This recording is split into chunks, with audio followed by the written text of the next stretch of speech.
सभी भक्त जनों को जय श्री गणेश, जय शिव शंकर भगवान की। तो आज हम सुनेंगे विनायकी चतुर्थी व्रत कथा। श्री गणेश चतुर्थी व्रत की पौराणिक कथा के अनुसार एक बार भगवान शिव तथा माता पार्वती नर्मदा नदी के किनारे बैठे थे। वहां माता पार्वती ने भगवान शिव के साथ समय व्यतीत करने के लिए चौपड़ खेलने को कहा। भगवान शिव शंकर चौपड़ खेलने के लिए तैयार हो गए, परंतु इस खेल में हार जीत का फैसला कौन करेगा, यह प्रश्न उनके समक्ष उठा। तो भगवान शिव ने कुछ तिनके एकत्रित करे और उसका एक पुतला बनाकर उसकी प्राण प्रतिष्ठा कर दी और पुतले से कहा, बेटा हम चौपड़ खेलना चाहते हैं, परंतु हमारी हार जीत का फैसला करने वाला कोई नहीं है, इसलिए तुम बताना कि हम दोनों में से कौन हारा और कौन जीता। उसके बाद भगवान शिव और माता पार्वती का चौपड़ खेल शुरू हो गया।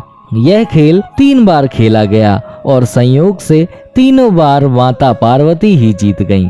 खेल समाप्त होने के बाद बालक से हार जीत का फैसला करने के लिए कहा गया, तो उस बालक ने महादेव को विजयी बताया। यह सुनकर माता पार्वती क्रोधित हो गईं और क्रोध में उन्होंने बालक को लंगड़ा होने और कीचड़ में पड़े रहने का श्राप दे दिया। बालक ने माता पार्वती से माफी मांगी और कहा कि यह मुझसे अज्ञानवश ऐसा हुआ है, मैंने किसी द्वेष भाव में ऐसा नहीं किया। बालक द्वारा क्षमा मांगने पर माता ने कहा, यहाँ गणेश पूजन के लिए नाग कन्याएं आएंगी, उनके कहे अनुसार तुम गणेश व्रत करो, ऐसा करने से तुम मुझे प्राप्त करोगे। यह कहकर माता पार्वती शिव के साथ कैलाश पर्वत चली गईं। 1 वर्ष के बाद उस स्थान पर नाग कन्याएं आईं। तब नाग कन्याओं ने श्री गणेश के व्रत की विधि मालूम करने पर उस बालक ने 21 दिन लगातार श्री गणेश जी का व्रत किया। उसकी श्रद्धा से गणेश जी प्रसन्न हुए।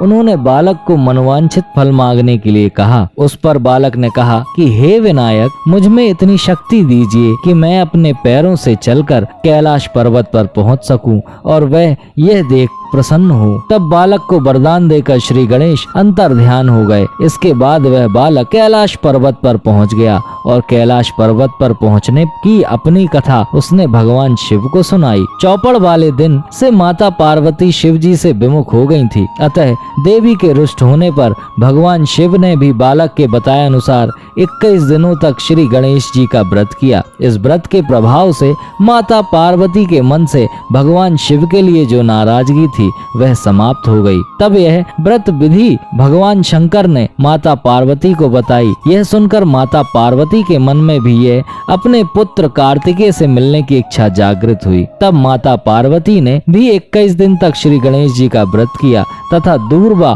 फूल, लड्डुओं से गणेश जी का पूजन अर्चन किया। व्रत के 21वें दिन भगवान कार्तिकेय स्वयं माता पार्वती जी से मिलने आए। उस दिन से श्री गणेश चतुर्थी का यह व्रत समस्त मनोकामनाओं की पूर्ति करने वाला व्रत माना जाता है। इस व्रत को करने से मनुष्य के सारे कष्ट दूर होकर मनुष्य को समस्त सुख सुविधाएं प्राप्त होती हैं। तो बोलिए श्री गणेश भगवान की जय, बोलिए शिव शंकर भगवान की जय। ऐसी ही व्रत कथाएं सुनने के लिए सब्सक्राइब करिए हमारा channel. Like, share and subscribe.